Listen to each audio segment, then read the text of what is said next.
Let's give God a clap of praise for men of steel. Men of steel. And this word of God this morning declares, coming from the King James Version in Psalms 144, I'm going to read the entire Psalms. And it reads as this: Blessed be the Lord my strength, which teaches my hands to war and my fingers to fight. My goodness and my fortress, my high tower and my deliverer, my shield, and he in whom I trust, who subdues my people under me. Lord, what is man that you take knowledge of him, or the son of man that you make accounts for him?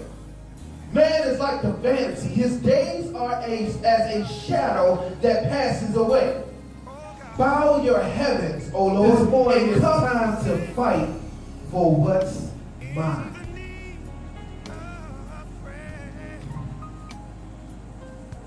How many people here have become so passive in their approach of life that you feel like you don't have the desire to fight for things anymore? Whether you're young, whether you're old, whether you're in between age, whether you experience some life, whether you're just starting out in life, whether you've gotten older in life and it seems that things have gone by, you have gotten to a point in a place in time where you say, I no longer want to fight.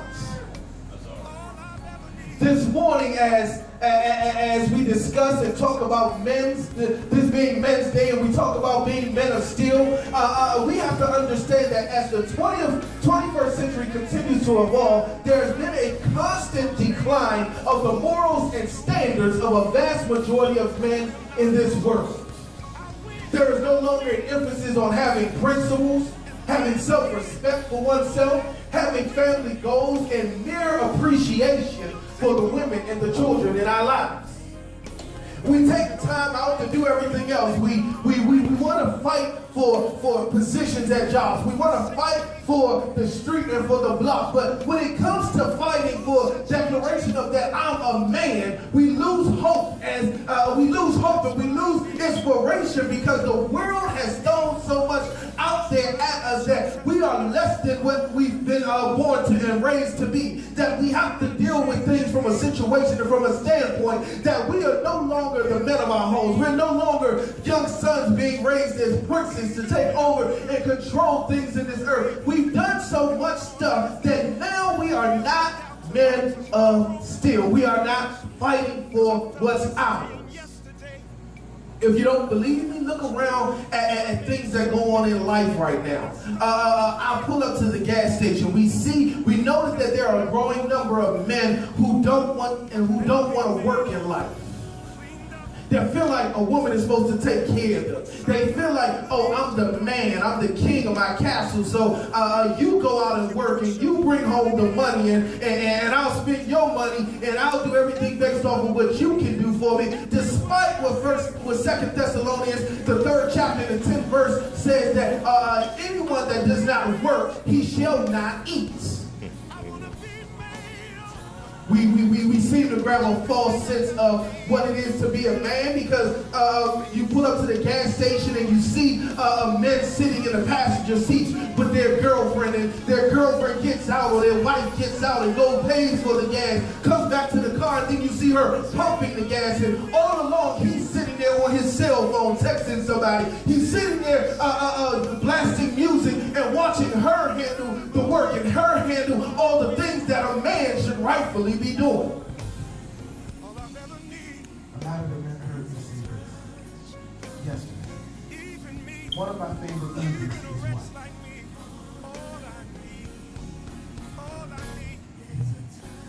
One of my favorite movies, my all-time favorite movie is Superman. That's all it is. It's Superman. Everybody knows who Superman is, right? If you don't know, I'll tell you, go to YouTube and go watch the videos. The movie came out last year, they're ready to make another part to it. But one of my favorite movie characters, superheroes, was Superman. I'm getting ready to speak into every man's life. See, Superman was not from this world. Superman wasn't born on Earth. He wasn't born a quote-unquote human being, an earthling, or whatever you want to call it. He was sent here by his parents for a better life because his planet was going to be destroyed. He grew up as a normal human being. But in the process of him growing up, he discovered he had great abilities. He understood that at 9 years old that he had supernatural strength. He understood that he was not like everybody else because of these great abilities.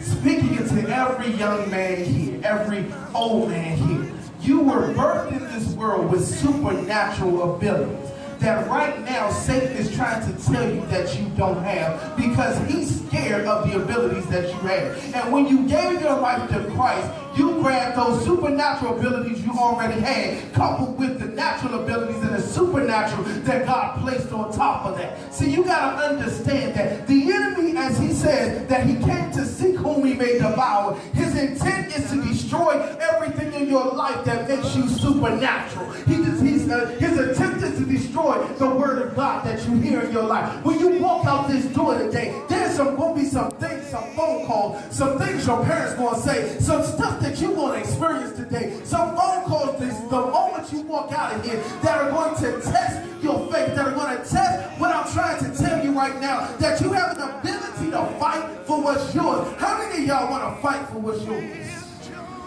See, fighting for what's yours means you're fighting for a great education. You're fighting to be better than your neighbor. You're fighting to come out of that house where nobody ever graduated college. You're fighting to be a husband that's going to take care of his family. You're fighting to be a father that's going to be there for his kids. You're fighting to be a young black man that doesn't have to worry about a jail cell. You're fighting for all of these things. So right now, you got to fight for what's mine. See, the legal right for what's yours is already set up by God, and he has already given you the tools to stand up and fight and declare a word. He said, if you look at the beginning of this song, we're going to start off right here. I'm going to give you 1 point today, and we're going to get up out of here. If you look at the beginning of this song, from the first to the third verse, it says this: blessed be the Lord, my rock. That means I have somebody that I can stand behind that's more powerful than anything. It goes on to say, who trains my hands for war. That means I got to get up and fight. I got to get up and do something. I got to get up and get ready to prepare for battle. He trains my hands for war. And goes on to say, and my fingers for battle. And then it says, my loving kindness and my fortress, my high tower and my deliverer. He says, my shield and the one in whom I take refuge. So no matter what you're going through, you can always find a place of safety, always find a place of comfort, always find a place where you know that God is looking out for your best. It goes on to say, who subdues my people under me.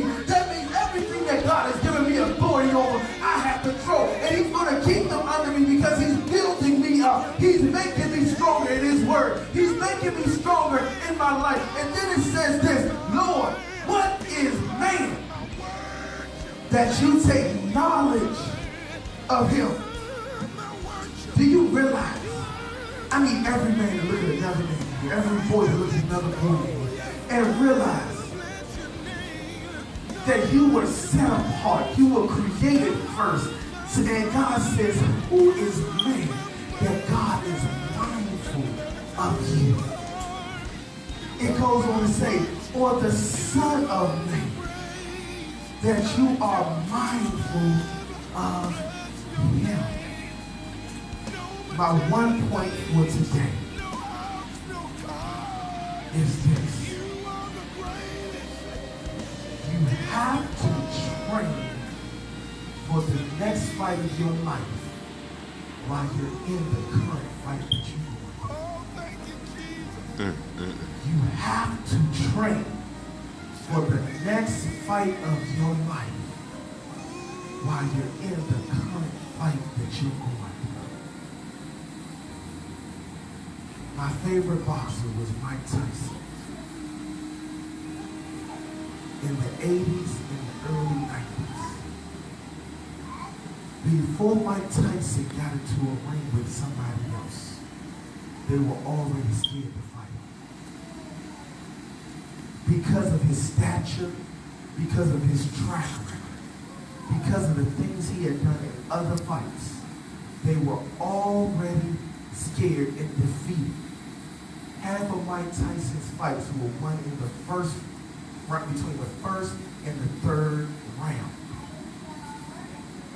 When he came out the corner, he didn't care about who they were. Speaking into your life right now, as you come out of the problems that you in right now, you can't care about anybody else's issues. You gotta fight for what's yours. You gotta begin to take authority over your life. You gotta begin to understand that while you're going through the hell that you're going through, while you're going through the issues with your grades, while you're going through the issues with your finances, while you're going through the